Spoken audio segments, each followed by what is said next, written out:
ده وانا بمنتج الفيديو. اوعى اهدي ماشي. طب اصبري اصبري هغرف لكم والله. طب هختم الفيديو. طب استني بس. طب اصبري. هات الشكر. يلا اشوف الشكر على خير. ارمي الشكر في الاشتراك، تنشروا في الاشتراك وتفعيل زر الجرس عشان يوصل لكم مني كل جديد، وحطوا اللايك عشان خاطر المكرونه الجميله دي. اشوف الشكر على خير. بسم الله الرحمن الرحيم، والصلاة والسلام على أشرف المرسلين سيدنا ونبينا محمد صلى الله عليه وسلم. ازيكم يا جماعة، عاملين ايه؟ يا رب دايما تكونوا بخير وصحة وسعادة. أنا بقى بدأت الفيديو على طول لأن ايه، قلت للبنت يلا عشان ما نطولش عليهم ونبدأ على طول. هنا أنا كنت جايبة يعني النهاردة إن شاء الله البنات عايزين ياكلوا مكرونة بالبشاميل، بس عايزين ياكلوها بالفراخ، فأنا هعمل صينية مكرونة بالبشاميل بالصدور الفراخ اقتصادية وجميله. يعني ده ربع كيلو بانيه جبته وقطعته حتت صغيره، وهعصجه زي اللحمه بالظبط، زي تعصجي اللحمه بالظبط، زي ما تكوني هتعملي باللحمه يعني.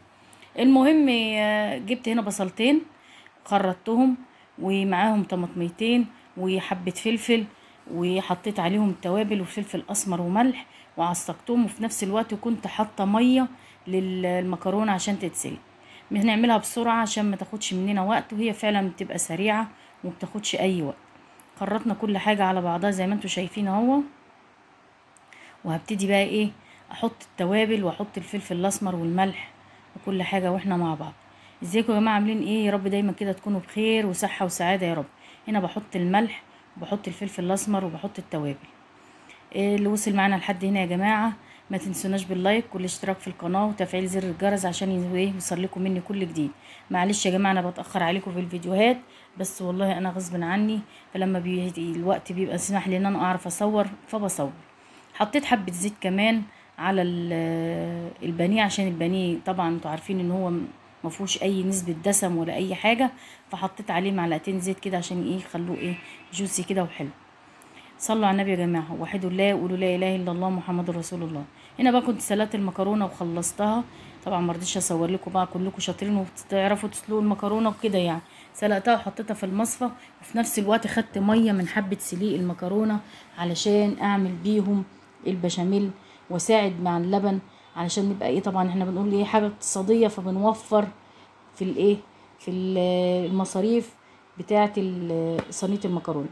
طبعا عشان تجيبيها لازم تجيبي لحمه وحاجات كتير، فلا احنا هنعمل حاجه اقتصاديه كده وناكلها وتبقى جميله وزي الفل وملهاش ايه, اي علاقه طبعا باي حاجه.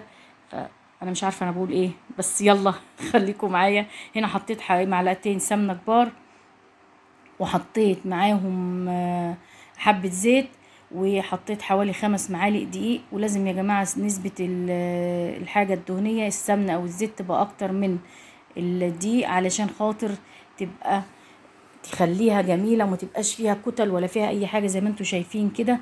انا كمان زودت معلقه دقيق لان لقيتها خفيفه شويه، فزودت معلقه دقيق. البنت ما صورتهاليش، ورحت مقلبه الدقيق كويس، طلعت منه الطعم الني، وحطيت نص كيلو لبن بخيره. انا بصراحه ما لقيتش لبن بلدي، كان نفسي الاقي لبن بلدي بس ما لقيتش، فجبت الكيس دوت. وبعد كده بقى انا واخده ميه تسليق المكرونه حطها على جنب اهيت عشان خاطر ايه، اكمل بيها البشاميل. دي ميه سليق المكرونه يا جماعه، تبقى طعمها جميل جدا ومفيهاش اي مشكله، واقتصاديه وحلوه معاكي، وتخلي طعم المكرونه حلو وجميل. احسن ما تزودي ميه، ولو عندك شوربه زودي شوربه، مش لازم يعني ميه سليق المكرونه. بس بصراحه انا ما كانش عندي في اليوم ده شوربه، فجبت البانيه وقلت يلا نعمله وناكل صينيه مكرونه بالبشاميل اللي هي بعصاج الفراخ. طعمها جميل جدا وتحفه يا جماعه، واقتصاديه وحلوه قوي. فطبعا انا هنا بقلب في البانيه، بقلب في البشاميل، وكل ما البشاميل بيحتاج مني ازوده ميه من اللي هي السليق بتاع المكرونه زودتها. فانا خدت الميه دي كلها، كميه الميه اللي كانت معايا كلها يعني كانت حوالي نص لتر كمان او زياده حبه صغيرين، لان انا كنت بحط على البشاميل كيلو لبن، فانا حطيت هنا نص لبن ونص ميه سليق المكرونه. لو عندك شوربه حطي شوربه، مفيش اي مشاكل. حطيت حبه فلفل اسمر، حبه ملح، وبحط مكعب ماجي بيخلي البشاميل طعمه جميل يا جماعه، وبيودي البشاميل في حته تانية بصراحه. فطبعا بفركه الاول علشان ما يبقاش فيه ايه، يدوب على طول لان دي طبعا مش سايل، ده بشاميل عشان ايه يدوب معايا على طول. زي ما انتوا شايفين كده يا جماعه البشاميل اللي بيبقى ايه، ولا هو تقيل قوي ولا هو خفيف قوي، علشان يخلي المكرونه جوسي كده وحلوه وانتي بتاكليها تحس بطعم البشاميل. زي ما انتوا شايفين يا جماعه اهو، جميل جدا، حلو قوي القوام بتاعه كده. فانا دقته لقيته عايز حبه ملح، حطيت له سنه ملح كمان. فطبعا ايه، اي حاجه بتحتاجيها وانت واقفه بتظبطيها. المهم يا جماعه انا بقى بحب احط الصينيه اسخنها واحط حبه الزيت، بحيث ان انا اول ما احط المكرونه تبقى المكرونه تشد معاكي كده على طول وما تلزقش في الصينيه من تحت، وانت بتطلعي خرطه المكرونه كلها تطلع معاكي. حطيت نص كميه المكرونه وبحط عليها كام معلقه بشاميل وادوبهم مع بعض، اقلبهم مع بعض واحطهم في ايه، اول رق في الصينيه عشان تبقى متماسكه وحلوه وتخلي المكرونه تطلع معاكي حلوه.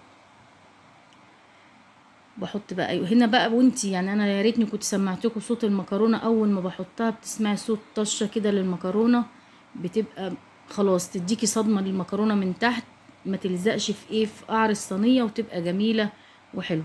حطيت كميه العصاج اللي انا عاملاها، كان طعمه جميل جدا، حلو قوي قوي والله يا جماعه بالفراخ. يعني انا ما كنتش اعرف اكل المكرونه البشاميل الا باللحمه، بس بصراحه عجبتني قوي، لان بحس ان اللحمه ليها طعم وشمخه تانية، هي فعلا لها طعم وشمخه تانية، ودي برضو جميله جدا وطعمها حلو واقتصاديه. يعني ب50 جنيه بانيه مع نص كيلو لبن، عندك مكرونه في البيت، توابلك وبصلك وكل حاجتك في البيت، هتقدري تلمي نفسك وتقدري تعملي وجبه حلوه ليكي ولبيتك، وتكون سخنه كده وداخل علينا الشتاء، والمكرونه دي بتبقى جميله قوي في الشتاء، بتبقى سخنه كده وبتدفي وفيها كل حاجه. عايزه تحطي على العصاك دوت فلفل الوان، حطي كل اللي انت عايزاه اعمليه. لو حابه تبشري جزرايه صغيره ابشريها، هتدي طعم حلو قوي وجميله. هنا بقى حطيت بقيت كل البشاميل يا جماعه الكميه كلها على وش المكرونه. طبعا انا مش بحط البيض في قلب البشاميل، انا بحطه لوحده كده، بحط حبه فلفل اسمر وسنه ملح عليها وبحط وربها زي ما انتم شايفين واحطها وادهنها على وش المكرونه، بتخلي صينيه المكرونه جميله جميله جدا وطالعه جميله وتحفه ولونها من فوق حلو جدا. اللي وصل معانا لحد هنا يا جماعه بالله عليكم ما تنسوناش في اللايك والاشتراك في القناه وتفعيل زر الجرس عشان يوصلكم مني كل جديد.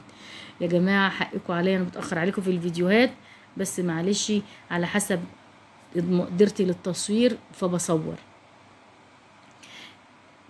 صلوا على النبي يا جماعه وحدوا الله وقولوا لا اله الا الله محمد رسول الله. هدخل بقى صينيه المكرونه الفرن، وهي بتاخد في الفرن من حوالي من نص ساعه لساعه الا ربع، ما تاخدش اكتر من كده. بولع من تحت الاول وبعدين بولع الشوايه في الاخر عشان ادي اللون الجميل اللي انتوا شايفينه دوه. تحفه تحفه تحفه يا جماعه، صينيه المكرونه دي ملهاش حل، احلى صينيه مكرونه ممكن تاكليها. لو عملتيها بعصاج اللحمه نفس الطريقه، عملتيها بعصاج الفراخ نفس الطريقه، كبد والقوانص بنفس الطريقه، سجق بنفس الطريقه، كل حاجه تعمليها بنفس طريقه المكرونه ديت بتطلع تحفه وجميله وملهاش حل. تعالوا بقى شوفوها بقى يا بنات، ما كناش صابرين بصراحه، كنا جعانين وما ينفعش نستنى عليها، وفي نفس الوقت وهي سخنه كده بنحبها جوسي وحلوه ناكلها كده ونستقنيس زي ما بيقولوا. بحبها جدا قوي، طالعه جوسي كده، مش لازم تبقى الخرطه بخرطتها، لا مش بستنى عليها لما تبرد. لو انت عايزه تطلعها خرط استني عليها لما تبرد خالص وهتطلع معاكي خرط وهتبقى جميله. بس طبعا مين اللي هيستنى؟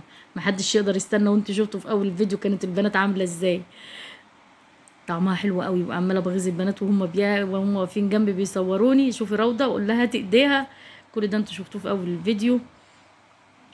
صلوا على النبي يا جماعه وحدوا الله وقولوا لا اله الا الله محمد رسول الله. اللي وصل معانا لحد هنا يحط لنا اللايك ويشترك في القناه ويفعل زر الجرس عشان يوصل لكم مني كل جديد، واستنوني فيديوهات حلوه ان شاء الله، وربنا يقدرني ويقويني على ايه ان انا اصور لكم واوريكم كل الحاجه انا بعملها. بقول للبنات اصبروا، انا هغرف لكم كل بنت طبق لوحدها. روضه مش مستنيه وعايزه تاكل، كانت ميته من الجوع، بقول لها اصبري هختم الفيديو بس اصبري استني، فما كانتش صبر. هو ده غدانا النهارده يا جماعه، مكرونه بالبشاميل وجبنا معاها مخلل. انت عايزه تعملي اي حاجه تاني جنبها، عندك حبه ملوخيه حطي اي حاجه. اشوف وشكم على خير واستنوني الفيديو الجاي.